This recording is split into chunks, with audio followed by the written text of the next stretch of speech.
প্রচুর সংবাদপত্র, ওয়েবসাইট এবং তার মধ্যে কেউ কেউ নিজেরা বলেন যে আমরা রেসপেক্টেড নিউজ ওয়েবসাইট, তারা আমরা দেখেছি তাদের রোলগুলো কি। সাংবাদিকতার একটা বড় জিনিস হচ্ছে আপনি কি রোল প্লে করেন সেটা কিন্তু সবাই ডকুমেন্টেড করে ফেলে। আমি একটা নিঃশ্বাস ফেললাম, এই নিঃশ্বাস ফেলাটাও দেখবেন যে একটু পরে ডকুমেন্টেড হয়ে গেছে। আপনি আমার নামে কি লিখলেন এটা ডকুমেন্টেড হয়েছে, আমাকে একজন কালকে এইটা বললেন এটা ডকুমেন্টেড হয়ে গেছে। তো জার্নালিজমের একটা বড় সমস্যা হচ্ছে আপনি দালালি করবেন আর মানুষ ডকুমেন্টেড করবে না এটা ভাইবেন না। আপনার প্রত্যেকটা দালালি খুব ভালোভাবে ডকুমেন্টেড হয়ে গেছে। আপনি কোথায়, আপনি যেই কাজগুলো করেছেন, দালালি তো শুধু 1 থেকে 36 জুলাই পর্যন্ত তো আর করেন নাই।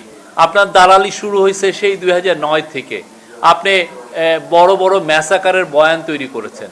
আমি এখানে যারা আজকে 1 থেকে 36 জুলাইয়ের যারা কাজ করেছেন, জার্নালিজম কি হয়েছে এটার, আমি সবাইকে বলবো যে আপনারা এর আগে যতগুলো ঘটনা ঘটেছে, বড় বড় ঘটনা, সেগুলো ডকুমেন্টেশন করেন। এটা খুব ইম্পর্টেন্ট।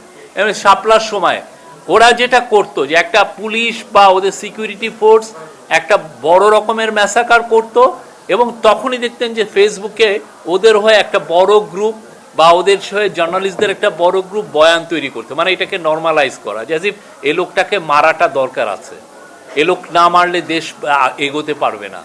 এই যে একটা বয়ান তৈরি করা, এটার জন্য বয়ান কারা করেছে আপনারা দেখেন। আমরা এই জায়গায় সবাইকে, আমি এই জন্য বলতেছি যে এটা প্রাইভেট ইনিশিয়েটিভে এই ডকুমেন্টেশনটা হোক।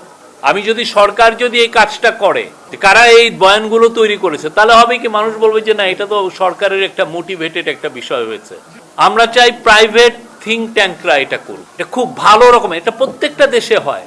আপনি সেকেন্ড ওয়ার্ল্ড ওয়ারের পরে দেখেন ওরা দেখেছে কারা কারা নাজিদের বয়ান কারা তৈরি করেছে।